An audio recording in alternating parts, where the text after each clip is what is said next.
Company के chairman और managing director Prasanna Kumar मोतुपल्ली साहब हमारे साथ इस समय शो पर जुड़ रहे हैं। एनएलसी इंडिया आप सब जानते ही हैं, कोयला मंत्रालय के अंतर्गत नवरत्न कंपनी है। लिग्नाइट माइनिंग के साथ पावर जनरेशन और रिन्यूएबल एनर्जी का कारोबार है।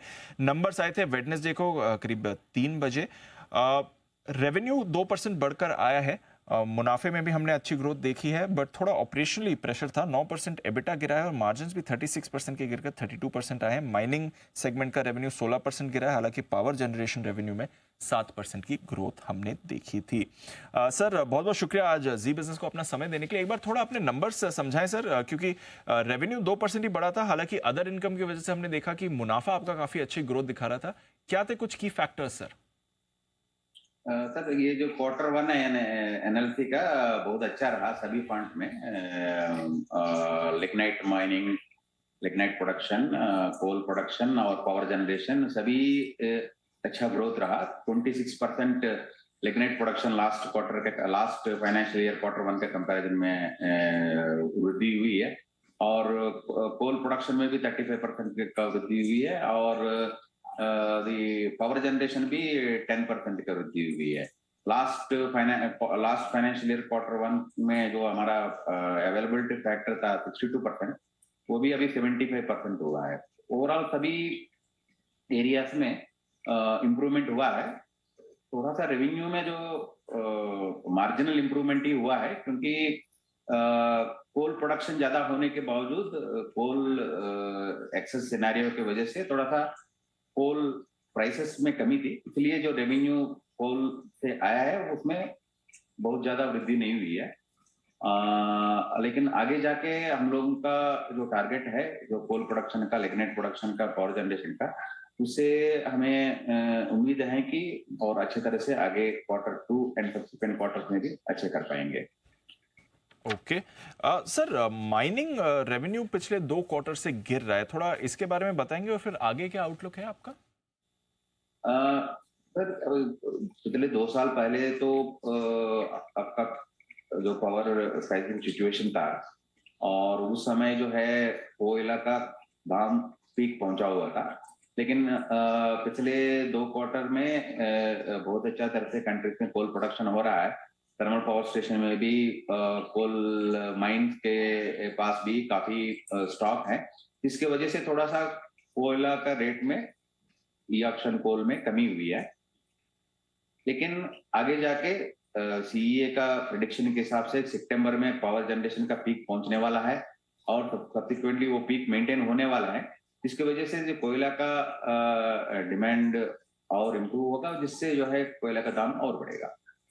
सर अभी आई थिंक लास्ट वीक या इसी वीक 2-3 दिन पहले कोल इंडिया की तरफ से अपडेट आया था कि उनके जितने भी पावर सप्लाई एग्रीमेंट्स हैं उसमें जो लिमिट होती है कि 120% ऑफ अग्रीमेंट ही आप कोल सप्लाई कर सकते हैं, अब वो लिमिट को हटाया जा रहा है और उनके पास सप्लाई रिलेटेड कोई भी कंस्ट्रेंट्स नहीं रहेंगे, वो लिमिट बढ़ा सकते हैं। इसका क्या इम्पैक्ट होगा कोल डिमांड पर एंड मोर इम्पोर्टेंटली प्राइजेस पर, और क्या आप पर भी कुछ असर आ सकता है इस कोल इंडिया के फैसले का? नहीं, उस फैसला से तो हमारा कोई असर नहीं है। हम कोल इंडिया जैसे ही हम भी कोल प्रोड्यूस कर रहे हैं और जो कैप को हटाना वो अच्छी बात है कि सभी पावर स्टेशन में जिन जिन को कोल जरूरत है उनके पास उनको कोल लेने का मौका मिलेगा और स्टॉक्स मेंटेन करने का मौका मिलेगा।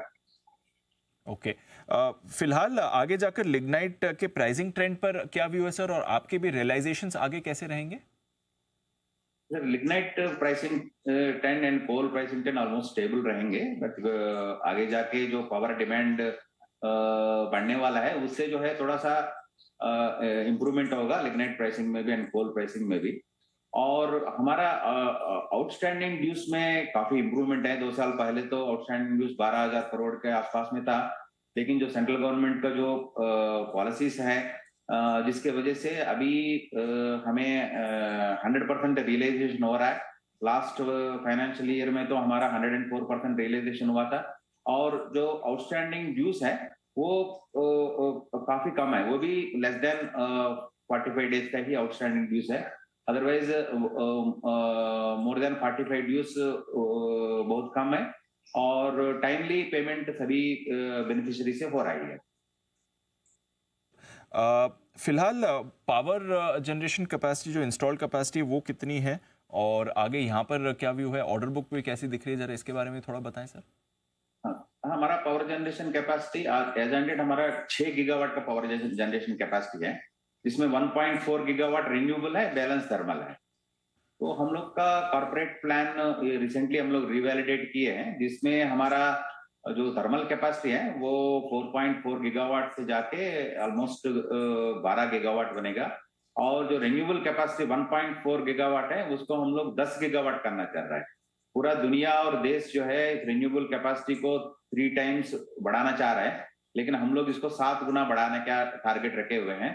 2030 तक हम 10 गीगावाट का रिन्यूएबल कैपेसिटी ऐड करेंगे। और हमारा घट्टमपुर थर्मल पावर स्टेशन है जो अभी सीओडी का सीओडी के लिए हम लोग पूरा तैयारी में है, और इसी साल में तीनों यूनिट का हमारा सीओडी डिक्लेयर किया जाएगा और पूरा 2 गीगावाट का कैपेसिटी ऐड हो जाएगा। और हमारा जो सोलार प्रोजेक्ट्स जो चल रहे हैं, ऑलमोस्ट 2 गीगावाट का सोलार प्रोजेक्ट्स पाइपलाइन में है। ये सभी प्रोजेक्ट्स हमें जो है नेक्स्ट 12 महीना में कैपेसिटी ऐड हो जाएगा।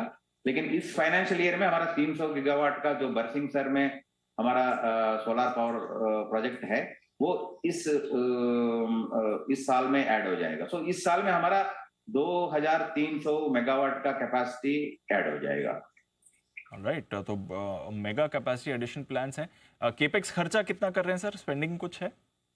तो हमारा अभी जो टारगेट जो मैं बताया कि हम 12 gigawatt by 2030, and mining capacity भी existing 50 million metric ton capacity को हम लोग 100 मिलियन मेट्रिक टन तक ले जाना चाह रहे हैं।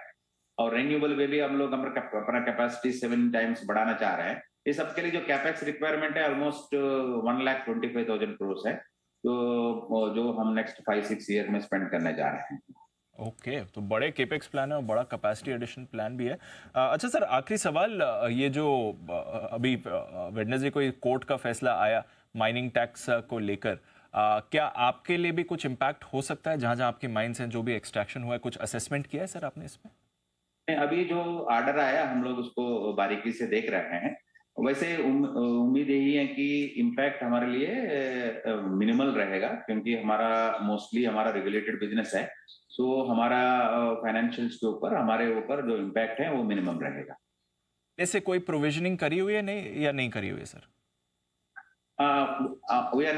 हम लोग वो एनालिसिस कर रहे हैं, अभी फाइनल नहीं हुआ है।